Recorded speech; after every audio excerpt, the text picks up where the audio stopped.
Pode sentar, irmãos. Amados, abramos a Escritura Sagrada no livro de Jó.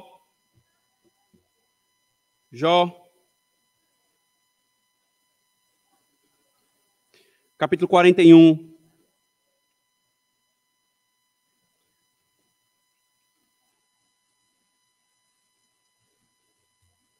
Jó, capítulo 41, irmãos, verso 10.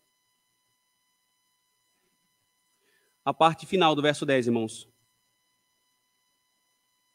Diz assim: quem é, pois, aquele que pode erguer-se diante de mim? Amém. Oremos, irmãos. Senhor Deus, quem é, Senhor, que pode erguer-se diante de ti? Quem ousa, Senhor, erguer-se diante do Senhor? Nós estamos, Senhor, diante da tua palavra. Estamos diante de ti, Senhor, na tua adoração. E nós clamamos agora, Senhor, nesse momento do teu culto, que o Senhor seja bondoso para conosco. E assim como o Senhor se reclinou em Cristo para ouvir os nossos louvores, os teus salmos entoados a ti, de volta ao Senhor, nós clamamos, Senhor, continua voltando o teu rosto favoravelmente a nós, voltando agora não apenas os teus ouvidos, Senhor, mas também os teus lábios, a fim de nos falar, Senhor, pela tua palavra escrita, e agora, Senhor, pela tua palavra pregada. Que o Senhor nos abençoe, Senhor. Que a nossa alma possa desfrutar de comunhão contigo. Que nós possamos, Senhor, após sermos expostos à tua palavra e a tua palavra ser exposta a nós, Senhor. Nós possamos contemplar ainda mais a grandeza do nosso Rei, do nosso noivo, do nosso Deus, Senhor. Por favor, livra-nos, Senhor. Porque se o Senhor não falar conosco, nós seremos como homens que descem à sepultura, Senhor. Mas se o Senhor falar, nós teremos a alegria que só há aqueles que te ouvem, Senhor. Por isso, nos abençoa. Nós oramos em nome de Jesus. Amém. Irmãos, o livro de Jó e a história de Jó, ela é amplamente conhecida, tanto da igreja e até mesmo daqueles que não creem no Senhor e não fazem parte da igreja do Senhor. O livro de Jó começa com um homem cujo testemunho ali no livro é de um homem que é profundamente piedoso, zeloso do Senhor, e se passa ali no contexto mais ou menos dos patriarcas, ali na época de Abraão, Isaac e Jacó, um pouco antes ou um pouco depois disso. Esse é o ambiente, é o momento dessa narrativa. Jó, ele era um homem rico, temente ao Senhor e que tinha muitos filhos, mas que na providência do Senhor e na sua sabedoria, inclusive num diálogo com o próprio Satanás, o Senhor coloca Jó debaixo de aflições, a fim de lhe provar o coração, a fim de lhe santificar mais e lhe aperfeiçoar. De forma, irmãos, que Jó perde tudo, menos uma coisa, a vida. E a sua esposa, que iria lhe provocar também como pé de tropeço. Ele perde todos os seus filhos, eles morrem em um só dia. Ele perde todos os seus bens, ele é saqueado, ele é roubado, as suas casas elas são destruídas. E ele perde a sua própria saúde. Tudo isso debaixo da soberania do Senhor, debaixo do propósito do Senhor e utilizando-se, inclusive, de Satanás. Então, a partir daí, todo o livro ele se desenrola. Esse momento de contexto e de ambientalizar a narrativa, ele ocorre no início do livro. Jó, então, recebe tudo isso da parte do Senhor, e o texto diz que ele não blasfema contra o Senhor. Ele perdeu tudo que ele mais amava, tudo que ele mais tinha sobre a terra. E ele não blasfema contra o Senhor. 3 amigos de Jó, ao final da narrativa, nós somos informados que, na verdade, eram 4, sabem e souberam o que Jó havia passado e vão até o seu encontro para consolá-lo. Essa era, teoricamente, a motivação deles. Então, a partir dali, a partir do capítulo 3, mais ou menos, 2-3, esses amigos de Jó, tentando consolá-lo, passa a confrontá-lo, chamando ao arrependimento de algum pecado, porque eles tinham uma tese. A tese deles era o seguinte: Jó, ninguém passa pelo que você está passando se não tiver pecado. Porque Deus abençoa aqueles que são justos e Deus pune aqueles que são injustos. Esse critério deles, irmãos, era um critério que não está todo errado, porque a Escritura fala que o Senhor trabalha assim na sua providência, mas é reducionista. E é por isso que eles pecaram contra o Senhor, e o Senhor reprova os amigos de Jó. Em uma sequência de discursos, de conversas, um amigo fala com Jó, Jó responde a esse amigo. Um segundo amigo fala com Jó, e Jó responde a esse amigo. Um terceiro amigo fala com Jó, e Jó responde a esse terceiro amigo. Em uma sequência, um ciclo, repetidamente, de acusações. Todos eles tentando convencer Jó de que ele era um ímpio. E que ele deveria se humilhar diante do Senhor nesses termos. Só que vem Jó do outro lado. Jó, irmãos, tinha o mesmo pressuposto que esses homens. Só que ele estava indignado porque, sabendo que era o mesmo pressuposto, ele não poderia concordar com o que Deus estava fazendo com ele. Mesmo não blasfemando contra o Senhor, o texto diz, Jó se levanta contra o Senhor, chamando-o para uma conferência, chamando para um debate. Jó, ele intima o Senhor e diz, eu quero provar que eu sou justo. Eu quero mostrar que sim, o Senhor pune o injusto e não pune o justo. Mas eu, Senhor, sou justo. Por que o Senhor está me punindo? Por que o Senhor está me tirando tais coisas? Não. Então, toda a narrativa, irmãos, ela se passa, ou todo o livro, ele se passa nesse contexto, nessa angústia, nessa investigação dos caminhos da providência do Senhor, punindo ou tratando com dor até mesmo aqueles que são tidos como piedosos e que temem ao Senhor. Até que um quarto amigo vem falar, Eliú, e ele defende, por assim dizer, a honra do nome do Senhor e confronta Jó e confronta os seus amigos, os outros 3 amigos mais velhos. Só que aí, irmãos, é quando o livro chega no capítulo 38. Venha comigo, por favor. Depois de toda essa conversa, depois de todo esse debate, esse aconselhamento nada bíblico, chega então o Senhor. Verso 1 do capítulo 38. Depois disto, o Senhor, do meio de um redemoinho, respondeu a Jó. A partir daqui, irmãos, quem passa a falar é o Senhor com Jó, dirigindo-se diretamente a ele, dando uma resposta a ele. Essa resposta, irmãos, ela vai se dividir em 2 partes. A primeira parte está aqui do capítulo 38 ao capítulo 40, verso 2, em que o Senhor responde às alegações de Jó. Aí, então, tem uma resposta intermediária de Jó, do verso 3 ao verso 5. E então o Senhor continua uma segunda parte da sua resposta, do verso 6 até o final do capítulo 41, irmãos. E essa resposta do Senhor, irmãos, ela é constituída basicamente de uma sequência de perguntas retóricas a Jó. Por exemplo, veja o capítulo 38. Quem é este que escurece os meus desígnios com palavras sem conhecimento? Cinge, pois, os lombos como homem, pois eu te perguntarei, e tu me farás saber. Veja a ironia do Senhor. Ele se dirige a Jó, vamos lá, se arruma aí como homem, vem conversar comigo. Eu vou te perguntar e tu vai me informar. Tu vai me instruir. E aí ele vem com as perguntas retóricas. Onde estavas tu quando eu lançava os fundamentos da terra? Dize-mo, se tens entendimento. Quem lhe pôs as medidas, se é que sabes? Ou quem estendeu sobre ela o cordel? Sobre que estão fundadas as suas bases?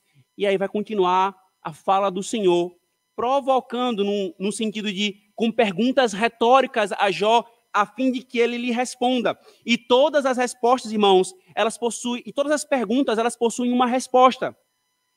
Essa resposta vai apontar para a majestade, o poder e a glória do Senhor em toda a sua providência, em toda a sua soberania, em toda a sua sabedoria, como ele administra a vida e os eventos nos homens e no meio da criação, irmãos. Todas elas possuem essa resposta. Mas antes, querido, de chegar à pergunta, porque a exposição que nós vamos fazer hoje é da pergunta especificamente que ele faz aqui no capítulo 41. Verso 10, quem é, pois, aquele que pode erguer-se diante de mim?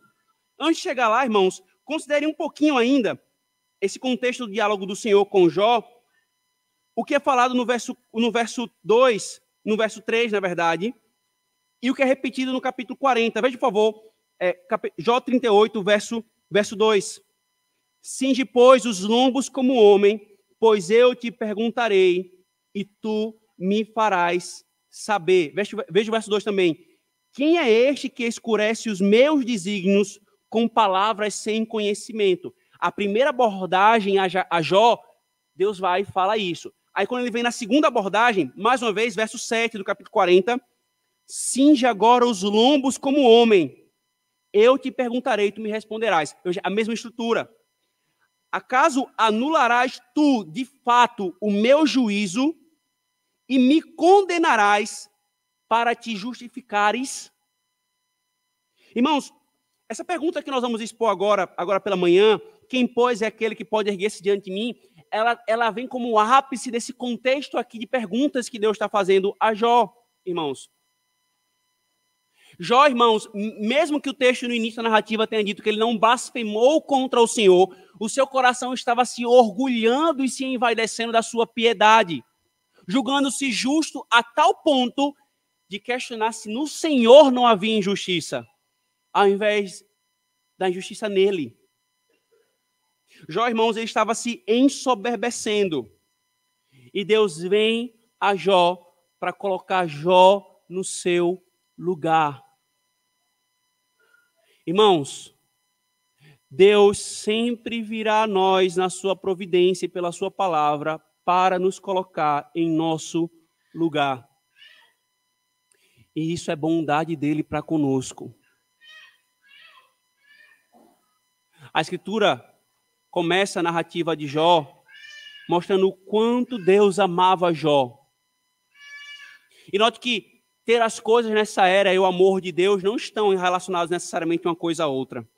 Mas está relacionado sim, irmãos, Deus não nos entregar a nós mesmos. Ele poderia ter deixado Jó com todas as suas perguntas, que já estavam beirando a blasfêmia. Mas ele veio a Jó e colocou Jó no seu devido lugar, irmãos. E aí nós aprendemos, queridos, que para cada movimento de soberba que há em nosso coração, irmãos, haverá um movimento da parte do Senhor para nos humilhar pela sua palavra ou por eventos que Ele nos conduz em sua providência. Ele sempre nos colocará, irmãos, em nosso lugar. O orgulho, irmãos, é o ímpeto do nosso coração. Nós somos muito rápidos para apontar o dedo para o orgulho do outro. E nós somos expert em mostrar que o outro é orgulhoso. Mas, irmãos, tem um pressuposto básico na nossa caminhada. O orgulho é próprio do nosso coração caído.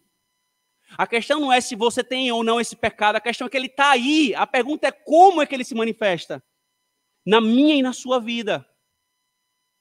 Então o Senhor vai vir para destruir esse orgulho, irmãos. Isso é tão certo aqui nesse contexto, irmãos. Veja o verso 11 do capítulo 40. Olha o que ele fala, nesse contexto em que ele está intimando Jó. Falando sobre ele mesmo, o Senhor diz: derrama as torrentes da tua ira e atenta para todo o soberbo e abate-o. Olha para todo soberbo e humilha-o.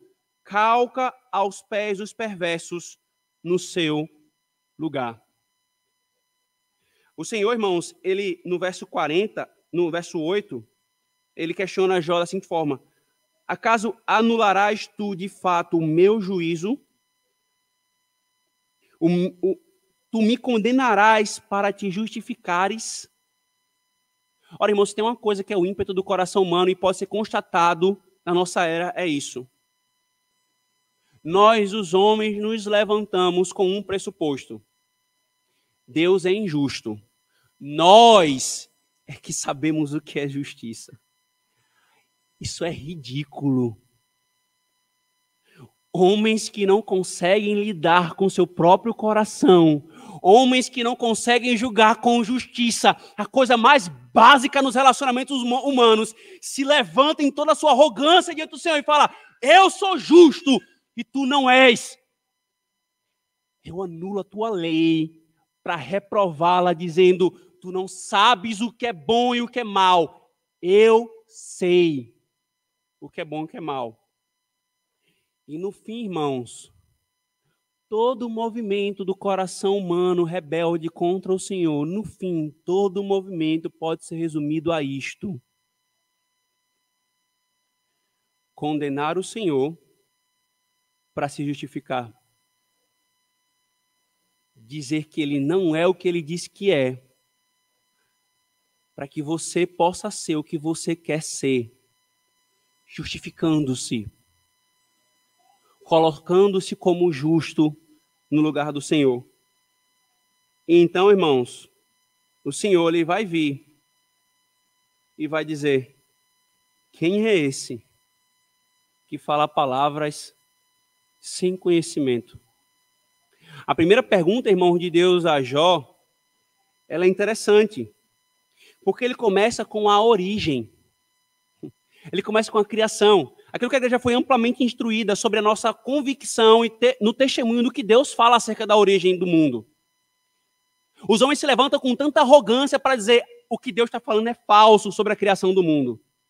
Mas nós sabemos o que é verdadeiro.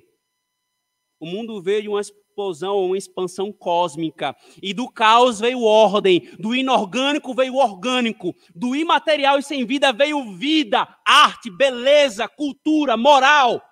Veja a tolice. Aí ele se volta para Jó e fala: onde é que tu estavas quando eu lancei os fundamentos da terra?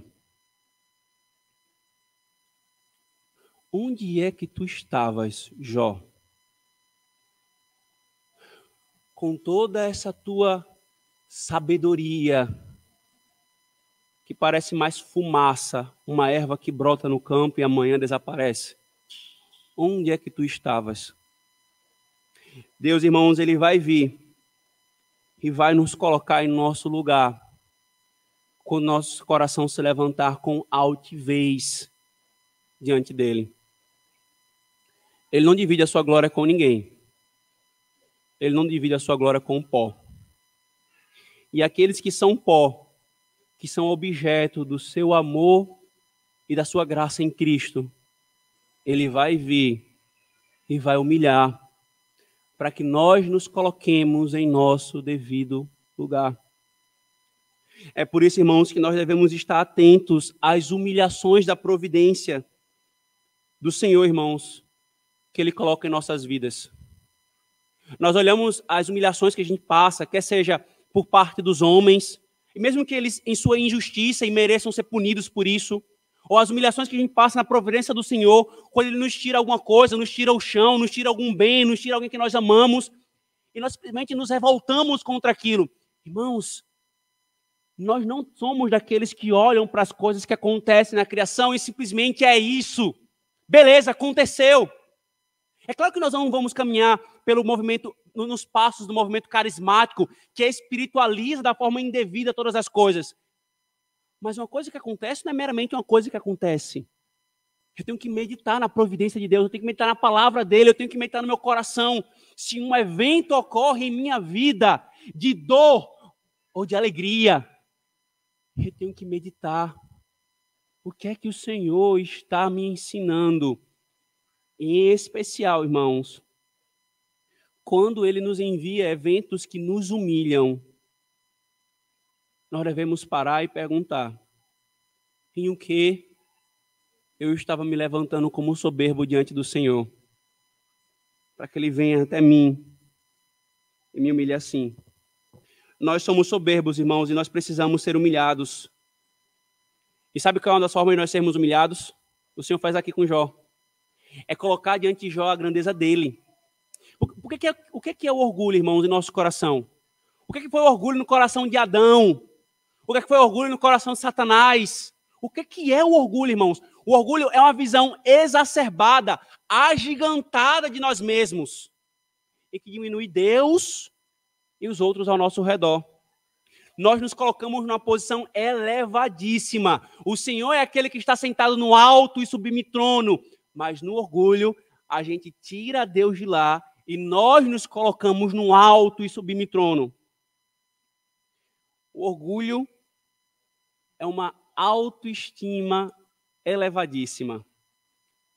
As pessoas dizem assim: fulano, fulana precisa de autoestima. Não. o nosso coração já se autoestima bastante. Tanto que o ápice dessa autoestima chama-se orgulho. Então o Senhor, irmãos, para nos humilhar esse nosso orgulho, Ele vai colocar diante de nós a sua grandeza. Ele vai levar-nos para contemplar as suas obras, como Ele fez aqui com Jó. Olha a criação, onde é que tu estava, Jó? Olha para o mar. Quem foi que pôs o limite em tudo isso aqui? Vocês não conseguem suportar uma inundação, uma enchente. Você acha que você é grande? Eu que criei isso. Você não consegue suportar um furacão.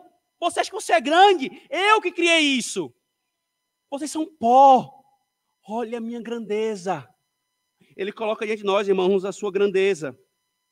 Por isso, irmãos, nós precisamos ter uma visão continuada e persistente da grandeza de Deus. Contemplar, irmãos, a grandeza do Senhor, sem dúvida, é o remédio para inúmeros males em nossa alma. Vários males. Desde a nossa ansiedade, o nosso descontentamento, o nosso medo, a nossa soberba.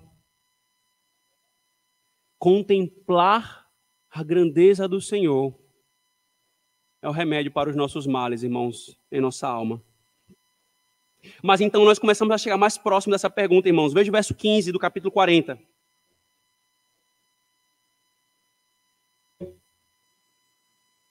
Depois que o Senhor fala sobre ele, a sua obra, depois que ele diz a sua oposição aos soberbos, ele levanta aqui um ser interessante. Ele traz para a conversa um ser interessante. A Ara coloca assim: contempla agora o hipopótamo que eu criei contigo, que come a erva como o boi. A ACF, irmãos, ela traduz de forma mais literal. E ela coloca da seguinte forma: contemplas agora o bimote que eu fiz contigo, que come a erva como boi. Alguns vão debater muito por que a Ara colocou como hipopótamo. De fato, é uma palavra hebraica que não é precisa com nenhum dos animais que nós conhecemos. Alguns vão até, irmãos, pensar aqui, como o falecido Adalton Lourenço, que isso aqui era uma referência a um dinossauro herbívoro. Outros, talvez algum animal grande, potentoso, que já não mais existe, que está extinto, que é o caso dos dinossauros. Enfim, a ideia aqui, queridos, é que ele vai, a partir daqui, descrever em detalhes esse animal, todo o seu poder, toda a sua glória, toda a sua força. E ele vai fazendo isso, colocando um contraste entre esse animal, preste bem atenção, Deus vai fazer um contraste com Jó, desse animal com ele. E, em última análise, com qualquer ser humano. Veja o que ele fala aqui. Ele vai continuar. Depois de escrever esse animal, verso 24 do capítulo 40, ele diz: acaso pode alguém apanhá-lo quando ele está olhando? Ou lhe meter um laço pelo nariz? Podes tu, com um anzol, apanhar o crocodilo, ou lhe travar a língua com uma corda? Podes meter-lhe no nariz uma vara de junco, ou furar-lhes as bochechas com um gancho? Acaso te fará muitas súplicas, ou te falará palavras brandas? Fará ele acordo contigo, ou tomá-lo-á como servo para sempre? Brincarás com ele, como se fosse um passarinho? Ou tê-lo-ás preso à coleira para as tuas meninas? Acaso os teus sócios negociam com ele? Ou repartirão entre os mercadores? Enche-lhe-ás a pele de arpões? Ou a cabeça de farpas? Põe a mão sobre ele. Lembra-te da peleja e nunca mais o intentarás. Eis que a gente se engana em sua esperança. Acaso não será o homem derribado só em vê-lo? Ninguém há tão ousado que se atreva a despertá-lo. Ele então introduz um segundo animal. Esses dois animais poderosos, o Senhor coloca e faz essa série de perguntas. Acaso, Jó, tu és páreo para esse animal? Tu vais fazer carinho nele? Tu vais brincar com ele? Tu vais dominá-lo, colocar uma coleira nele? Em outras palavras, tu pode com ele? Qualquer um dos teus amigos pode com ele? A resposta para essa pergunta, irmãos, é óbvia. E então vem a pergunta da nossa exposição. Quem é, pois, aquele que pode erguer-se diante de mim? Nós sabemos, irmãos, a resposta a essa pergunta. E essa pergunta precisa de uma resposta. Depois de toda essa descrição aqui, irmãos, nós sabemos a resposta dessa pergunta. O Senhor está fazendo aqui um paralelo. Jó, homens, vocês não podem nem com uma criatura que eu criei. Vocês não são capazes e não têm poder para lidar nem com ela. Vocês acham que vocês podem lidar comigo? Erguer-se, colocar-se e manter-se de pé diante de mim? Mas nós achamos que podemos, irmãos, nos colocar diante do Senhor dessa forma. Nós, o pó, ousamos nos colocar diante dele, irmãos. A ACF, ela traduz essa pergunta da seguinte forma. Quem, pois, é aquele que ousa erguer-se diante de mim? Quem ousa? Quem pode, tem capacidade para estar na minha presença, diante de mim como um justo?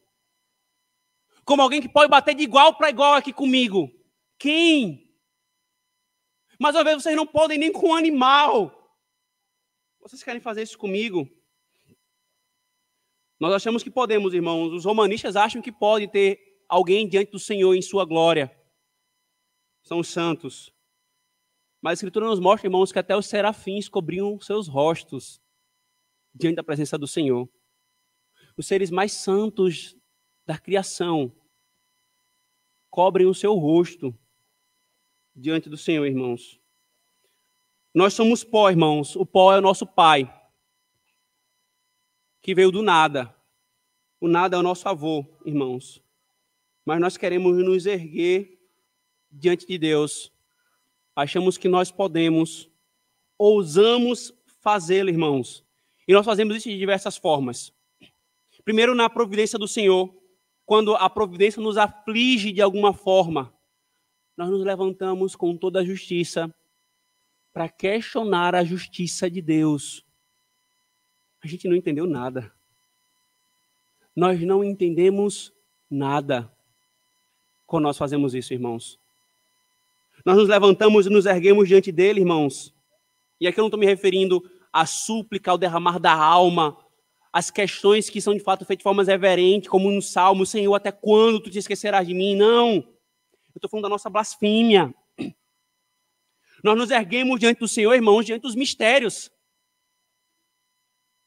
A Escritura fala, por exemplo, claramente que Deus é absolutamente soberano em tudo quanto acontece sobre a criação. Não tem uma molécula que saia daqui para cá que não esteja debaixo do decreto do Senhor e da sua soberania. Ponto. Com clareza a Escritura fala isso. E com a mesma clareza a Escritura fala que os homens possuem responsabilidade moral. Que o Senhor vai demandar dos homens isso. E, portanto, o Senhor não é autor do pecado e nem é injusto em nada do que ele faz.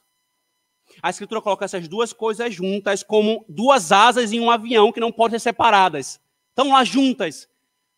Mas nós não aceitamos e nos levantamos fazendo todo tipo de teologia contrária ao que ele falou. Nós nos erguemos diante dele e dizemos, não. Ou vamos para o determinismo, colocando Deus como o autor do pecado, ou vamos para o arminianismo, o deísmo aberto, dizendo que Deus não tem nada a ver com nada, dizendo que nós somos soberanos e não ele. Nós nos erguemos diante dele. Ou ainda, queridos, nas questões morais e de justiça. Ou quantos não são aqueles que se levantam para dizer que Deus é injusto se ele não salvar toda a humanidade? Quantos não são? Quantos não são para dizer que Deus é injusto pela administração da sua providência? Nós nos colocamos diante dele. Nos erguemos com toda a altivez. Mas a resposta continua, a pergunta continua sendo feita, irmãos. sai, pó. Tu não pode. Ficou claro que tu não pode. Quem é que pode se erguer diante dele? Há um, irmãos, que a Escritura nos apresenta que pode se erguer diante dele. Há um, irmãos, que ousou se erguer diante dele. Há um que tem poder e capacidade para estar diante de Deus. E este, irmãos, é o Deus Filho encarnado. Venha comigo para Apocalipse, capítulo 5. Essa pergunta que é feita aqui em Jó, ela vai encontrar uma resposta belíssima lá no último livro da Bíblia. Apocalipse, capítulo 5.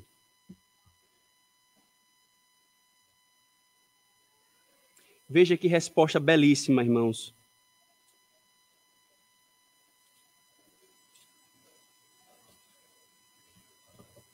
Verso 1.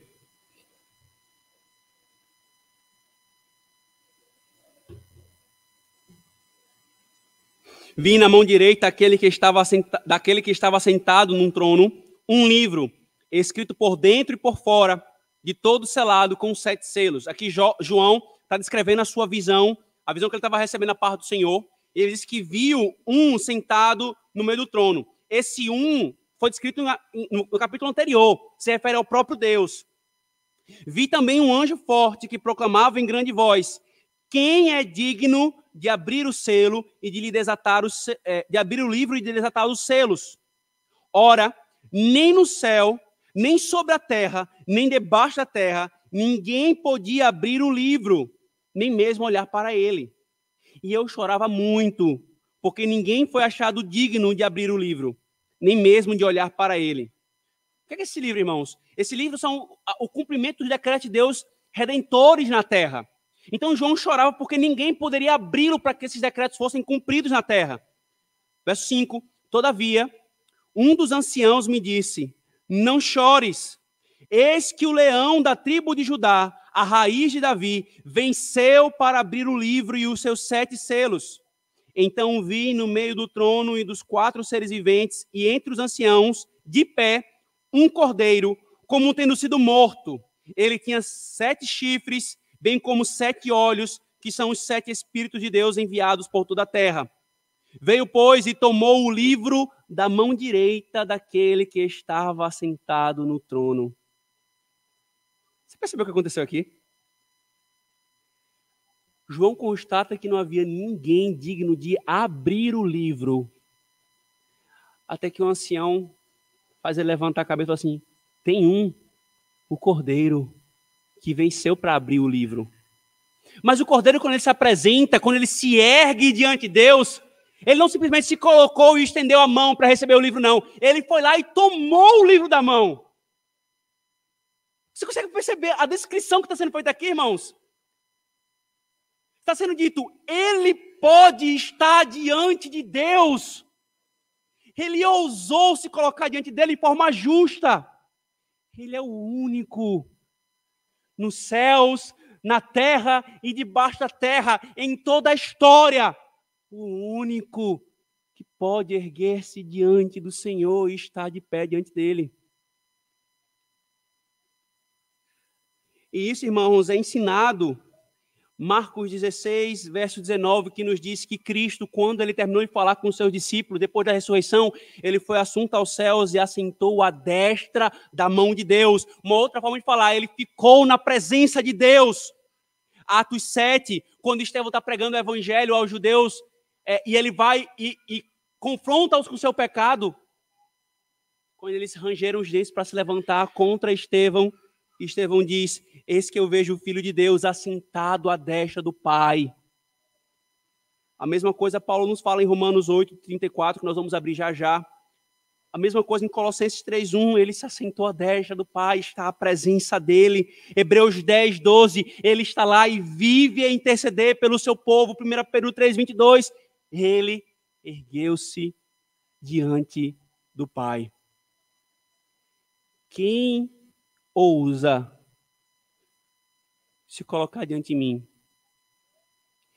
Quem pode prevalecer como justo na minha presença? Jó. homens. Ninguém. Nenhum de vocês. Apenas um. O Cordeiro que foi morto e venceu para isso. Queridos irmãos, está de pé diante do Senhor. Mas sabe qual é a boa notícia no Evangelho para nós?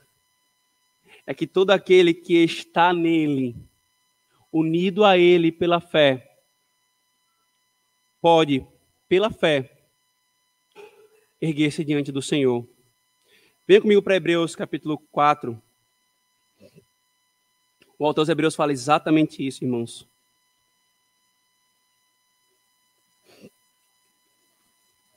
Hebreus 4, verso 14 a 16.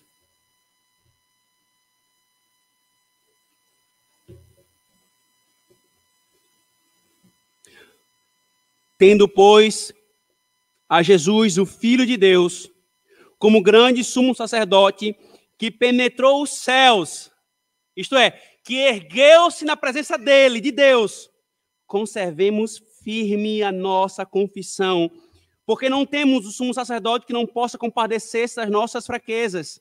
Antes, foi ele tentado em todas as coisas, a nossa semelhança, mas sem pecado. Acheguemo-nos, pois, confiadamente junto ao trono da graça. E de outra forma, apresentemo-nos com ousadia diante de Deus. Por algo em vocês? Não. Porque Ele fez. Porque Ele já está lá. Ele abriu caminho para que todo aquele que se humilha e abre mão do seu orgulho, abre mão da sua justiça própria, abre mão de toda a sua capacidade própria, possa se achegar a estar lá. Só pode se colocar diante de Deus aqueles que reconhecem que não podem estar lá. Aqueles que reconhecem que não podem estar lá e que se refugiam e confiam naquele que pode, o único que pode estar lá, Cristo. Cristo nos falou a mesma coisa, irmão, João 17, 24. Todo aquele que está unido a Ele, irmãos, está diante de Deus nesses termos. João 17, verso 24, ele diz: Pai, a minha vontade é que onde eu estou, estejam também comigo os que me deste, para que vejam a minha glória que me conferiste, porque me amaste antes da fundação do mundo. Onde eu estou diante de ti. É diante de ti que eu quero que eles estejam. E ainda, irmãos, Romanos 8, verso 31. E aí, Romanos 8, irmãos, ele é um texto importante na compreensão dessa pergunta aqui, da resposta a essa pergunta, porque é exatamente um contexto judicial. Quem pode se apresentar diante de Deus, ou quem pode justificar-se diante dele. Olha o que o Senhor fala, por meio de Paulo. Romanos 8, 31. Que diremos, pois, à vista destas coisas? Se Deus é por nós, quem será contra nós? Aquele que não poupou o seu próprio filho, antes por todos nós o entregou, porventura não nos dará graciosamente com ele todas as coisas? Quem intentará acusação contra os eleitos de Deus? É Deus quem os justifica. Quem os condenará? É Jesus, é Cristo Jesus, quem morreu, ou antes, que ressuscitou, o qual está à destra de Deus e também intercede por nós. Por que Paulo coloca isso aqui? Porque essa é a base de nós não sermos condenados justamente diante de Deus. Porque Cristo morreu, ressuscitou e ergueu-se diante de Deus o Pai. Ergueu-se diante de Deus o Pai. Você só pode, querido, permanecer de pé diante de Deus, desse Deus, se você correr para Cristo e reconhecer que é Ele, apenas Ele, que pode estar de pé por você e você nele. Todos, irmãos, todos nos apresentaremos diante do Senhor.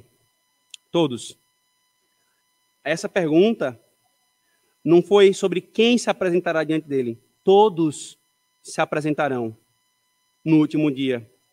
A pergunta é: quem pode ficar de pé e permanecer? Quem ousa isso?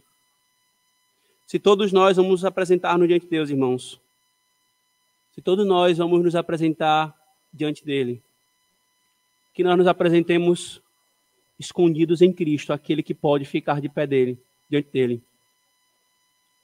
Que pode ficar de pé dele. Temos, irmãos, de contemplar a grandeza de Deus, para que o nosso coração não se ensoberbeça. O culto, por exemplo, as santas ordenanças, a pregação da palavra, a meditação, elas nos conduzem, irmãos, a contemplarmos essa grandeza do Senhor. Mas, queridos, se nós não contemplarmos a grandeza de Deus em Cristo e através de Cristo como lente pelo qual nós contemplamos essa majestade, essa grandeza, essa majestade, ela vai nos aterrorizar. É por isso que essa pergunta é feita, para que primeiro nós reconheçamos: não, eu não posso estar lá. Mas tem um que pode, e eu olho para esse que pode, e através dele que pode, eu contemplo a grandeza desse Deus, porque se eu não contemplar, irmãos, a grandeza de Deus em Cristo, essa grandeza vai me afugentar dele, vai me aterrorizar. Mas essa grandeza, irmãos, em Cristo, ela me humilha, ela me atrai, ela me cativa, ela me faz admirá-la ainda mais. No eclipse que nós tivemos, se eu não me engano, no ano passado, que deu para ver aqui em Natal, uma das recomendações que mais foram feitas foi: não ouse olhar para o sol sem uma lente com filtro apropriado. Não ouse. Você quer contemplar a majestade de um eclipse solar? Olhe através e por meio da lente certa. O que teve de gente que não estava nem aí para isso, e no mês seguinte o que teve de consulta ao oftalmologista não está no gibi não, irmãos. A mesma coisa pode ser dito. Contemple a grandeza de Deus, mas o faça através dessa lente, chamada Cristo. E você vai contemplar a sua majestade e vai ver a beleza dela. Você vai se humilhar. E você vai se achar naquele que pode estar diante dele. Amém. Oremos, irmãos. Senhor Deus, Tu és grande.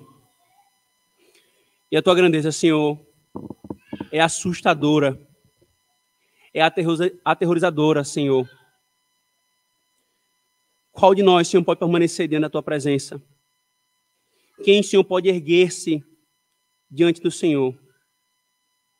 O orgulho em nosso coração, Senhor, nos responde dizendo que sim, nós podemos. Mas a verdade, Senhor, é que nós não podemos, somos pó. Nós não conseguimos lidar, Senhor, nem com a Tua criação, somos pisados por ela, Senhor. Quanto mais lidarmos com o Criador. Ó Senhor, humilha-nos sempre, Senhor, para que jamais nós nos exaltemos. Humilha-nos, Senhor, nessa era, enquanto nós podemos encontrar, Senhor, remédio em Cristo Jesus para a nossa soberba. Para que nós não sejamos humilhados, Senhor, no dia do juízo, pela nossa arrogância, Senhor, e orgulho. Quando não haverá mais, Senhor, redenção. E ali, Senhor, apenas haverá a palavra de juízo e condenação. Ó Senhor, tem misericórdia de nós. E que para essa pergunta, Senhor, fundamental, que diz: quem, pois, é aquele que ousa erguer-se diante de Ti? Nós temos convicção, Senhor, que apenas um pode se erguer diante do Senhor, que é Cristo Jesus. Que pena, Senhor, estando e sendo encontrados nele, Senhor, unidos a Ele pela fé, o nosso cabeça, nós podemos, Senhor, prevalecer na Tua presença sem sermos fulminados e destruídos, Senhor. Nós oramos, pedindo que o Senhor nos humilhe e que o Senhor nos exalte, Senhor, em Cristo Jesus. Sabemos, Senhor, da dor que virá, Senhor, a resposta dessa oração. Mas nós podemos falar, Senhor, juntamente com o teu servo, Martinho Lutero, Senhor. Fere-nos, Senhor. Fere-nos. Contanto que os nossos pecados sejam perdoados em Cristo Jesus. Amém.